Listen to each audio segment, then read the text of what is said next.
sangre sobre el concreto, un Rolex hecho pedazos. Y el rey indiscutido del bajo mundo de Chicago luchando por respirar. 6 pistoleros armados tenían a Dominique Santoro completamente atrapado. Pero no contaban con que una camarera de 145 kilos saliera de las sombras, empuñando una palanca de hierro y cargando un pasado profundamente violento. Harriet Lawson era gorda.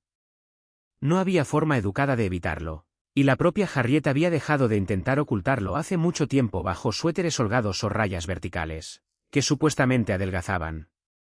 Con 1,73 metros de estatura y 145 kilos de peso, Harriet era una montaña de mujer que cargaba su dolor en capas gruesas alrededor del vientre, las caderas y los brazos marcados de celulitis. Para los clientes trasnochados del restaurante Riches, abierto las 24 horas en el lado sur de Chicago, Harriet era solo Attie, la mesera lenta y sudorosa que mantenía las tazas de café llenas y absorbía los comentarios groseros con una mirada vacía y cansada. Su uniforme, un vestido amarillo pálido de poliéster que se le pegaba incómodamente a los rollos del cuerpo, tenía manchas permanentes de grasa de freidora y ketchup seco. Cada paso que Harriet daba detrás del mostrador venía acompañado del chirrido pesado de sus zapatos ortopédicos y del quejido silencioso y agonizante de sus rodillas hinchadas. La gente no miraba a Harriet. La gente miraba a través de ella. En una sociedad que adora los cuerpos delgados y las líneas afiladas, una mesera obesa de mediana edad era prácticamente invisible. Y durante los últimos 6 años, la invisibilidad era exactamente lo que Harriet había estado pidiendo en silencio. Eran las 2:15 de la madrugada de un martes. El restaurante estaba casi vacío, salvo por un par de camioneros agotados y unos estudiantes borrachos tratando de despejarse frente a unos platos de papas fritas con chili y queso. Entonces sonó la campana sobre la puerta, y la temperatura del lugar pareció bajar 10 grados. Dominique Santoro entró. Dominique era un hombre cuya reputación lo precedía en susurros que casi siempre terminaban en sangre. Dominique era el jefe de la familia Santoro, un capo calculador y despiadado que había tomado control de los muelles de Chicago y de las redes clandestinas de apuestas con una combinación aterradora de encanto y violencia brutal. Dominique vestía un traje brión y gris carbón, hecho a medida, que probablemente costaba más de lo que Harriet ganaba en 2 años. Sus ojos oscuros, fríos, recorrían el restaurante con la paranoia de un hombre que sabía que llevaba un blanco en la espalda a cada segundo del día. A pesar de su posición, Dominique era cliente frecuente de Riches. Dominique venía 2 veces por semana, siempre solo, siempre en el mismo reservado del rincón, con vista a la puerta. Dominique nunca causaba problemas, y siempre dejaba un billete de $100 debajo de su taza de café vacía. Harriet caminó pesadamente hasta su mesa, cargando una jarra recién hecha de café negro. Harriet sirvió el líquido oscuro en la taza de Dominique, con su respiración agitada resonando en el silencio del lugar. «¿Noche difícil, señor Santoro?», preguntó Harriet, con esa voz ronca, de barítono manchado de nicotina, aunque llevaba 10 años sin fumar. Dominique no levantó la vista de su teléfono, pero la rigidez de su mandíbula se relajó apenas un poco. «No tienes idea, Attie. Solo el pastel de cereza esta noche. Y hazlo rápido. Tengo la sensación de que ya me quedé demasiado tiempo en este barrio». Harriet asintió lentamente, sus mentones temblando mientras se daba vuelta para volver a la cocina. Pero mientras cortaba el pastel, sus ojos captaron un movimiento afuera, a través del vidrio manchado de grasa. Una camioneta Lincoln Navigator negra se había detenido en silencio al otro lado de la calle, apagando las luces.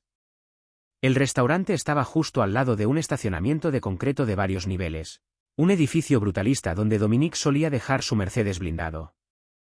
A través del vidrio empañado, Harriet observó cómo se abrían las puertas de la Lincoln.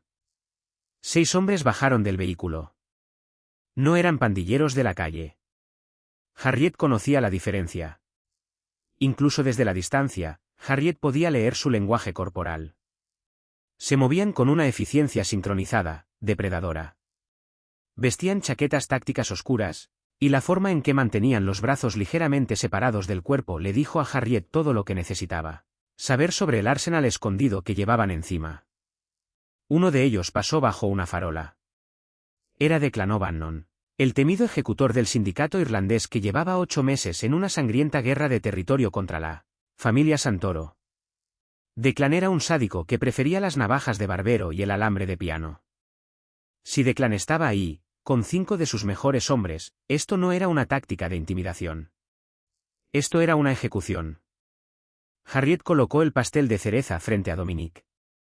Dominique dio un solo bocado, revisó de nuevo su teléfono, y maldijo entre dientes.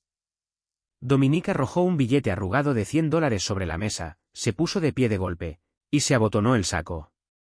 «Quédate con el cambio, Attie», murmuró Dominique, caminando hacia la puerta lateral que llevaba directo al callejón junto al estacionamiento. Harriet se quedó completamente inmóvil. El dolor pesado en sus pies se desvaneció en el fondo. El ritmo lento y apagado de su vida deprimida se disparó de repente. Antes, el esposo de Harriet, Carter, había muerto destrozado por un artefacto explosivo improvisado en Bogotá, durante una misión de extracción que salió mal. Harriet no era Attie, la mesera gorda. Harriet era la suboficial mayor Harriet Lawson, una de las instructoras de combate cuerpo a cuerpo más letales contratadas por Aegis Defense Services. Harriet había pasado 15 años entrenando a operadores de élite en Krav Maga, Kali, lucha con cuchillo y combate con armas improvisadas. Cuando Carter murió, una parte del alma de Harriet se quebró. Harriet dejó de entrenar, empezó a comer para adormecer el vacío insoportable, y se enterró bajo 130 kilos de grasa protectora, escondiéndose en una ciudad donde nadie conocía su nombre. Pero mientras Harriet veía a los 6 hombres deslizarse en silencio hacia la boca oscura del estacionamiento, justo detrás de Dominique Santoro, una vieja chispa dormida se encendió en su pecho. La memoria muscular, enterrada bajo años de grasa y apatía, empezó a despertar. Harriet no le debía la vida a Dominique Santoro. Dominique era un criminal, un asesino. Pero Dominique siempre la había tratado como a un ser humano. Dominique nunca se burló de su peso.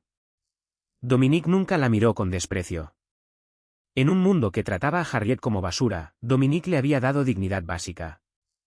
Harriet caminó con calma detrás del mostrador y metió la mano en el closet de utilería.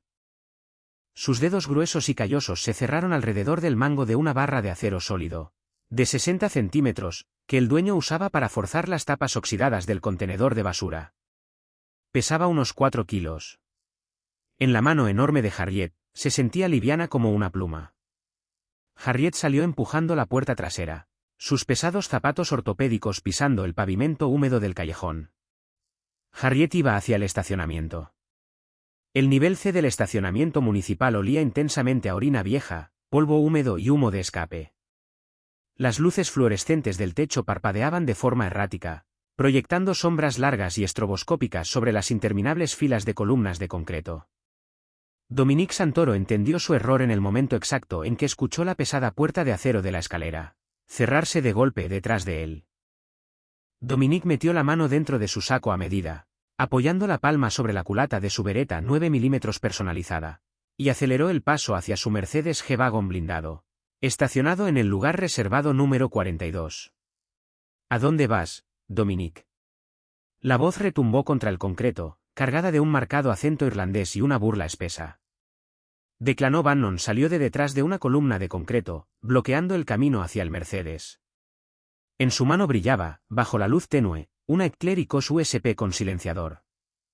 Dominique giró sobre sí mismo, solo para encontrar a 3 hombres más abriéndose paso desde atrás, cerrándole por completo el camino. 2 más salieron entre una fila de autos estacionados, a su izquierda. 6 contra 1.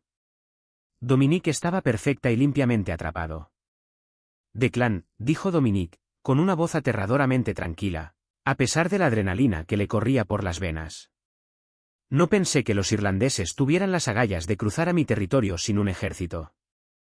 Somos el ejército, maldito grasiento, se burló Declan, dando un paso al frente. Tus muchachos en los muelles han sido una espina en el costado de mi jefe durante demasiado tiempo. Esta noche le cortamos la cabeza a la serpiente, y vamos a hacer que duela. Dominique no esperó a que terminara el discurso. Con una velocidad que desmentía su postura relajada, Dominique sacó su Beretta y disparó 2 veces. Los disparos silenciados, puff, puff, rasgaron el silencio del estacionamiento. Uno de los hombres de Declan recibió un balazo en la garganta y se derrumbó en un charco de sangre, ahogándose. Pero 6 contra 1 eran probabilidades imposibles, incluso para un asesino experimentado. Antes de que Dominic pudiera apuntar de nuevo, un hombretón llamado Finn lo embistió desde el ángulo ciego. La vereta salió volando por el concreto. Dominic peleó con ferocidad, conectando un codazo brutal en la mandíbula de Finn, pero 2 hombres más se le echaron encima. Un gemido corto y sin aliento escapó de los labios de Dominic cuando un cuchillo de combate de 15 centímetros se le clavó limpiamente entre las costillas, del lado izquierdo. El dolor fue cegador. Las rodillas de Dominic cedieron, y lo empujaron con fuerza contra la fría columna de concreto, sangrando profusamente. Declan se acercó lentamente, pateando el arma caída de Dominic bajo un sedán cercano. Declan sonrió, sacando una navaja de barbero de su abrigo. «Sujétenlo, muchachos. Quiero que me mire mientras le saco los ojos». Los hombres apretaron los brazos de Dominic contra la columna. Dominic tosió un hilo delgado de sangre que le escurría por la comisura de la boca. Dominic se preparó para el final. Entonces un sonido rompió la tensión. «Clac». Chirrido. «Clac». Chirrido. El sonido pesado y rítmico de zapatos ortopédicos de suela de goma resonando en el estacionamiento cavernoso. Declan se detuvo, girando la cabeza. Los 5 pistoleros restantes miraron hacia las sombras cerca de la rampa de entrada.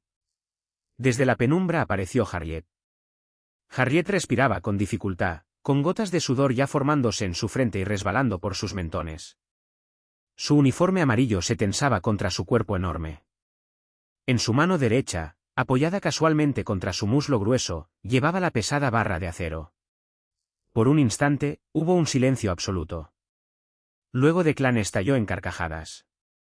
«Por Dios santo, miren esto», ladró Declan, bajando la navaja. La ballena del barrio salió del océano. «¿Qué pasa, cariño? Alguien dejó una dona por aquí». Sus hombres se rieron, sin soltar al jefe mafioso, que seguía sangrando. Dominic forzó los ojos a abrirse, la conmoción atravesando su mente nublada de dolor. «Atie», jadeó Dominic.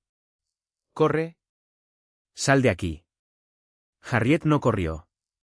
Harriet ni siquiera se inmutó ante el insulto. Simplemente levantó la mano izquierda, se limpió el sudor de la frente con calma, y apretó el agarre sobre la barra de acero. «Ustedes, muchachos», dijo Harriet, con su voz ronca, plana y sorprendentemente firme, «se olvidaron de pagar su café». «Dispárenle a la gorda esa», ordenó Declan, volviendo su atención hacia Dominic con desprecio. El hombre más cercano, flaco y con una cicatriz en la mejilla, levantó su pistola con silenciador y apuntó directo al pecho ancho de Harriet. Ni siquiera se molestó en tomar una postura correcta. Pensaba que estaba matando ganado. Jaló el gatillo. Lo que pasó después desafió cada ley de la física que esos hombres creían entender. Harriet no se lanzó a cubrirse. Harriet no se acobardó. Usando una técnica que había entrenado en operadores de fuerzas especiales 10.000 veces, dejó caer su peso enorme, deslizándose bajo la línea de fuego mientras la bala silbaba a centímetros de su oreja. Sus 145 kilos de masa se transformaron instantáneamente de una desventaja en un arma aterradora e imparable de energía cinética. Harriet se lanzó hacia adelante, sus muslos enormes impulsando la baja y rápida. Antes de que el tirador pudiera bajar la mira, Harriet ya estaba dentro de su guardia. Harriet balanceó la barra de acero, no con el brazo, sino con la rotación completa y girada de sus caderas pesadas. Crack. La barra conectó con la rótula derecha del hombre. El hueso no solo se rompió, explotó en polvo. El hombre gritó, doblándose hacia adelante por instinto. Cuando su cabeza bajó, Harriet levantó el codo izquierdo en un uppercut brutal y perfectamente calculado. El golpe, respaldado por la pura densidad de su peso corporal, le destrozó la nariz y le clavó los fragmentos de hueso hacia arriba. El hombre golpeó el concreto, ya muerto, antes de dejar de resbalar. El silencio volvió a caer sobre el estacionamiento, pesado y sofocante. La sonrisa de Declan desapareció. Los 4 hombres restantes miraban, paralizados por la incredulidad, a la mesera obesa parada sobre el cuerpo de su compañero muerto. «¿Qué carajo?», susurró Finn. Harriet no esperó a que se recuperaran. Se movió como un oso grizzly, engañosamente rápida, brutalmente eficiente y completamente sin dudar. Harriet cargó contra el siguiente hombre en la fila. El hombre levantó su arma, presa del pánico, y disparó a lo loco. Una bala rozó el hombro carnoso de Harriet, rasgando el poliéster amarillo y abriendo un surco superficial en su carne. Harriet ni siquiera parpadeó. El dolor no era nada comparado con la agonía que Harriet cargaba todos los días. Harriet cerró la distancia en 2 pasos atronadores. Esta vez no balanceó la barra. En cambio, la lanzó hacia adelante como una lanza, clavando la punta roma de acero directo en el plexo solar del hombre. Todo el aire salió violentamente de sus pulmones. Mientras el hombre se doblaba, jadeando como pez fuera del agua, Harriet lo agarró por la espalda de la chaqueta táctica con la mano libre, plantó los pies enormes, y usó su centro de gravedad bajísimo para ejecutar un lanzamiento de judo perfecto. Harriet lanzó al hombre de 90 kilos por el aire. El hombre se estrelló de cabeza contra el parabrisas de la Lincoln Navigator, con el cuello quebrándose en un crujido espeluznante. 2 abajo en menos de 6 segundos. Dominique Santoro, desangrándose contra la columna, observaba con los ojos muy abiertos, sin poder creerlo. La mujer que le había servido pastel de cereza durante 3 años, la mujer que apenas podía agacharse para recoger una servilleta caída, estaba desarmando a asesinos entrenados del sindicato con la precisión fría y mecánica de un depredador de élite. Declaró Bannon. Finalmente salió de su shock. «Mátenla. Vacíen los cargadores en la vaca gorda», gritó Declan, soltando la navaja y buscando desesperadamente un arma de repuesto en el tobillo. Los 2 hombres que sostenían a Dominique lo soltaron y giraron hacia Harriet. Eran profesionales, y por fin entendieron que estaban peleando por sus vidas. Se separaron, tratando de atraparla en un fuego cruzado. Pero Harriet ya estaba en movimiento. Harriet sabía que su resistencia era su punto más débil. Cargando tanto peso, su corazón golpeaba contra sus costillas como un martillo neumático, y sus pulmones ardían. Harriet tenía unos 30 segundos de esfuerzo de alta intensidad antes de que su cuerpo colapsara por completo. Tenía que terminar esto ya. El cuerpo humano, cargado con 145 kilos de masa estancada, no está diseñado para el combate prolongado. Los pulmones de Harriet gritaban, su visión se estrechaba en un túnel oscuro y palpitante. Cada latido de su corazón se sentía como un martillazo golpeando el interior de sus costillas. Le quedaban exactamente 20 segundos antes de que la hipoxia severa y la acumulación de ácido láctico la tumbaran sobre el concreto. Los 2 hombres restantes, llamados Boyd y Mitchell, se abrieron a su izquierda y derecha. Ya no quedaba arrogancia en ellos. Levantaron sus Glock 19, apuntando al centro del cuerpo. «Derríbenla», rugió Declan, finalmente liberando una pistola compacta de la funda del tobillo. Harriet no retrocedió. Retroceder requería una agilidad que ya no poseía. En cambio, lanzó su cuerpo enorme con fuerza hacia la derecha, echándose detrás de la gruesa columna de concreto donde yacía Dominique, sangrando. Las balas astillaron la piedra, cubriéndolos a ella y al jefe mafioso con polvo de concreto afilado como navajas. Boyd avanzó con cautela por el lado izquierdo de la columna, sus botas tácticas crujiendo sobre los escombros. Mitchell flanqueó por la derecha. Intentaban atraparla en un movimiento de pinza. Era táctica urbana de manual, pero Harriet había escrito el manual del que ellos habían aprendido, en Aegis Defense Services. Harriet esperó hasta que la sombra de Boyd cruzara el borde de la columna. En lugar de salir a golpear, Harriet cayó sobre una rodilla, sus articulaciones hinchadas gritando de dolor. Balanceó la barra de acero de 4 kilos, baja, a centímetros del suelo, apuntando a ciegas alrededor de la esquina. El acero conectó con la espinilla de Boyd con un crujido húmedo y nauseabundo. Boyd gritó, con la pierna cediendo al instante. Mientras se derrumbaba hacia adelante, Harriet estiró el brazo alrededor de la columna, sus dedos gruesos enredándose con violencia en el chaleco táctico del hombre.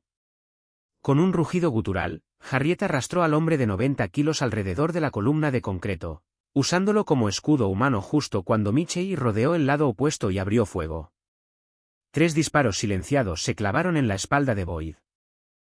Mitchell se quedó congelado, con los ojos muy abiertos, al darse cuenta de que acababa de matar a su propio compañero.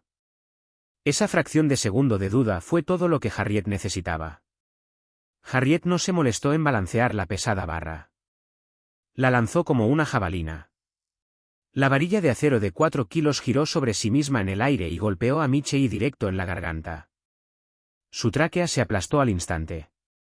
Michei soltó su Glock, aferrándose el cuello mientras caía hacia atrás contra un Toyota Camry estacionado, asfixiándose en un silencio siniestro. 5 abajo. Solo quedaba Declan. Harriet se apoyó pesadamente contra la columna, con el pecho agitado. El sudor le corría por la cara, quemándole los ojos, mezclándose con la sangre del rozón de bala en el hombro. Su uniforme amarillo de poliéster estaba desgarrado y empapado. Las piernas le temblaban violentamente bajo su peso inmenso. Sus 30 segundos de energía explosiva se habían acabado. Harriet funcionaba a base de humo y pura rabia sin filtrar. Declan O'Bannon avanzó hacia el pasillo. Ya no parecía un jefe de sindicato engreído. Parecía un hombre que acababa de ver a un fantasma masacrar a sus mejores hombres. Declan levantó la pistola del tobillo, apuntando al pecho ancho y agitado de Harriet. «Estás muerta, perra gorda», escupió Declan, apretando el dedo en el gatillo. Clic, el arma se atascó. En su pánico por desenfundar, Declan no había limpiado bien el polvo de la funda, causando una falla de alimentación. Declan maldijo, tirando frenéticamente de la corredera. Pero Harriet ya estaba en movimiento. No era la carga veloz de un minuto atrás. Era una marcha pesada, lenta, imparable. Harriet era un tren de carga fuera de control, hecho de dolor y carne densa. Declan logró destrabar el arma justo cuando Harriet llegó hasta él. Declan disparó a quemarropa. La bala de 9 milímetros se hundió en la parte carnosa y gruesa de la cadera izquierda de Harriet. El impacto la hizo girar un poco, y un dolor abrasador le recorrió el sistema nervioso. Pero Harriet tenía casi 8 centímetros de tejido adiposo denso protegiendo sus órganos vitales. La bala quedó incrustada en la grasa, sin llegar a destrozar el hueso de la cadera. Harriet rugió, un sonido crudo y aterrador, el sonido de una mujer que ya había perdido todo lo que le importaba. Antes de que Declan pudiera disparar de nuevo, Harriet se estrelló contra él. La pura fuerza cinética de 145 kilos chocando contra un blanco inmóvil fue devastadora. Declan salió disparado hacia atrás, con la columna vertebral golpeando brutalmente contra la pared de concreto del estacionamiento. El aire salió violentamente de sus pulmones. Harriet lo tenía atrapado. Presionó su antebrazo enorme y pesado contra la garganta de Declan, usando todo el peso de su cuerpo para dejarlo inmovilizado. Declan se ahogaba, con los ojos desorbitados mientras arañaba desesperadamente el brazo grueso de Harriet, pataleando con las piernas. Pero no podía moverla. Estaba atrapado bajo una montaña. «Viniste al restaurante equivocado», susurró Harriet, con su voz ronca convertida en un rasguido áspero en el oído de Declan. Harriet bajó la mano hacia su costado, encontrando el pesado termómetro de carne de acero que siempre llevaba guardado en el bolsillo del delantal, para revisar la freidora. Medía 15 centímetros de acero inoxidable sólido y afilado. Los ojos de Declan se abrieron de puro terror absoluto al ver el arma improvisada. Declan intentó gritar, pero el antebrazo de Harriet le aplastaba la laringe. Harriet no dudó. Con un empujón agudo y practicado, clavó la varilla gruesa de acero directo en el punto blando bajo la mandíbula de Declan, angulándola hacia arriba, hacia el tronco encefálico. El cuerpo de Declan se puso rígido, sacudiéndose con violencia durante 3 segundos antes de quedar completamente flácido. Harriet lo soltó. Declan se deslizó por la pared de concreto, dejando una mancha gruesa y carmesí detrás de él. El estacionamiento quedó en silencio otra vez, salvo por el goteo rítmico de fluidos y la respiración húmeda y entrecortada de Harriet. Harriet se quedó parada un momento, con el pecho enorme subiendo y bajando, la sangre empapando el costado izquierdo de su vestido amarillo. Harriet miró sus manos temblorosas, manchadas de grasa. El monstruo dentro de ella, dormido durante 6 años, había despertado. Y tenía hambre. Harriet se dio vuelta, arrastrando lentamente su pierna izquierda herida, y caminó de regreso hacia la columna de concreto. Dominique Santoro estaba desplomado contra la piedra, con el rostro del color de la ceniza vieja.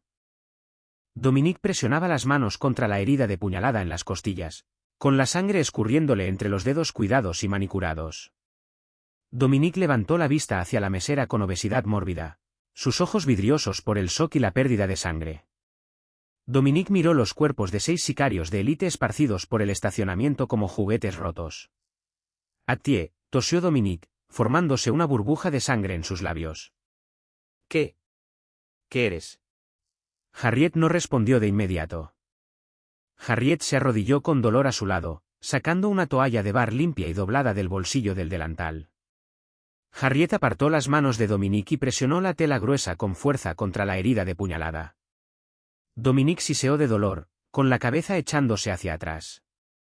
«Mantenga la presión, señor Santoro», ordenó Harriet, con la voz despojada de su habitual sumisión cansada. El cuchillo no le tocó el pulmón, pero tiene una arteria intercostal dañada. Le quedan unos 10 minutos antes de que su presión arterial baje demasiado para recuperarse. Dominique la miró fijamente, con la mente luchando por procesar la precisión clínica y militar de sus palabras. Tú acabas de acabar con toda la banda de O'Bannon. Con una palanca y un termómetro de carne. Usé lo que tenía disponible», dijo Harriet, sin emoción. Harriet metió la mano en el saco de Dominique, ignorando su respingo, y sacó su teléfono encriptado. «Voy a llamar al Dr. Aris, en el Northwestern Memorial. Es su médico de trauma privado, ¿verdad? El que está en su nómina». Los ojos de Dominique se abrieron de par en par. «¿Cómo? ¿Cómo sabes del Dr. Aris?» Harriet marcó el número, puso el teléfono en altavoz, y lo apoyó sobre el pecho de Dominique. «Porque no terminé en el restaurante de Richie por accidente, Dominique. Y no te salvé la vida esta noche solo porque dejaste $100 de propina por un pastel de cereza». Dominique apretó los dientes, el dolor agudizando su concentración. «¿Quién te envió?» «Eres del FBI». «De la CIA». «Me llamo suboficial mayor Harriet Lawson», dijo Harriet, con la voz volviéndose fría como el hielo. «Mi esposo era Carter Lawson.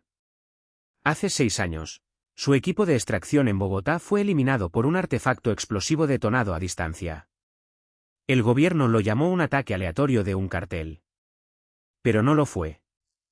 Los explosivos usados eran C4 de grado militar, rastreables a un cargamento robado de los patios ferroviarios de Chicago, 3 meses antes». Dominique tragó saliva con dificultad, la comprensión iluminando sus ojos oscuros. «El sindicato ruso. Los hermanos Volkov. Ellos controlan los patios ferroviarios». «Exacto», dijo Harriet, en voz baja. «Pero yo no podía tocar a los Volkov. Solo era una viuda destrozada, una excontratista comiéndose a sí misma hasta la muerte, a toda velocidad. Necesitaba un ejército. Necesitaba a alguien con los recursos, los hombres, y la absoluta falta de escrúpulos para hacerle la guerra a los rusos».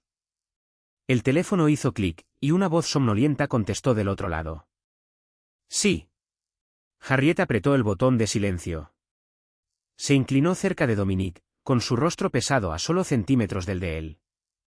«Llevas un año perdiendo territorio frente a la banda de O'Bannon. Sabía que Declan te estaba rastreando.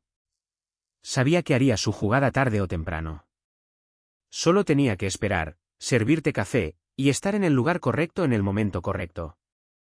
Harriet señaló la masacre a su alrededor. «Acabo de salvar a la familia Santoro. Me debes la vida, Dominique. Y en tu mundo, una deuda de vida está atada con sangre». Dominique miró a la mujer gorda, sangrando y aterradora arrodillada a su lado. Vio el fuego frío y calculado en sus ojos, los ojos de una depredadora que se había disfrazado de presa durante 6 largos años. Una sonrisa lenta y sangrienta se extendió por su rostro. «¿Quieres a los Volkov?», susurró Dominique. «Quiero que los quemen hasta los cimientos», corrigió Harriet. «Quiero que corten sus líneas de suministro, que destripen a sus capós, y quiero a Yuri Volkov traído ante mí, vivo. Y vas a usar todo el sindicato Santoro para lograrlo». Dominique soltó una risa, que rápidamente se convirtió en una tos húmeda. «Eres un demonio, Atié». «Soy una viuda», respondió Harriet. Harriet quitó el silencio del teléfono. «Dr. Aris, Dominique Santoro tiene una herida punzante en la cavidad torácica izquierda. Hemorragia severa. Traiga la camioneta de trauma privada al estacionamiento municipal de Alsted Street. Nivel C tiene exactamente 8 minutos». Harriet colgó el teléfono y lo volvió a meter en el bolsillo de Dominique. Con un gemido pesado, Harriet se puso de pie. Su cadera latía con violencia, su vestido de poliéster pegado a la piel sudorosa y ensangrentada. ¿A dónde vas?, jadeó Dominique. Harriet se dio vuelta, mirando hacia la puerta del callejón que llevaba de regreso al restaurante Richies, abierto las 24 horas. Dejé la freidora encendida, dijo Harriet, con la voz cayendo de nuevo en su tono ronco y familiar. Y los camioneros de la mesa 4 están esperando sus papas con chili. Manda un equipo de limpieza para estos cuerpos. Nos vemos el jueves, señor Santoro. El reservado de siempre. Tenemos una guerra que planear. Harriet se dio vuelta y cojeó de regreso hacia el restaurante. Una silueta enorme, respirando con dificultad, desapareciendo en la noche de Chicago, dejando al rey del bajo mundo sangrando, sonriendo, y completamente aterrado a su paso. Si esta historia sobre el pasado oculto de Harriet y su defensa brutal e inesperada de un jefe mafioso te dejó al borde del asiento, dale like a este vídeo. ¿Qué crees que harán Harriet y Dominique contra el sindicato ruso? Deja tus teorías más locas en los comentarios. No olvides compartir este drama mafioso, inspirado en hechos reales, con tus amigos, y suscríbete al canal para el próximo capítulo explosivo de la venganza de Harriet. Activa la campanita ahora mismo.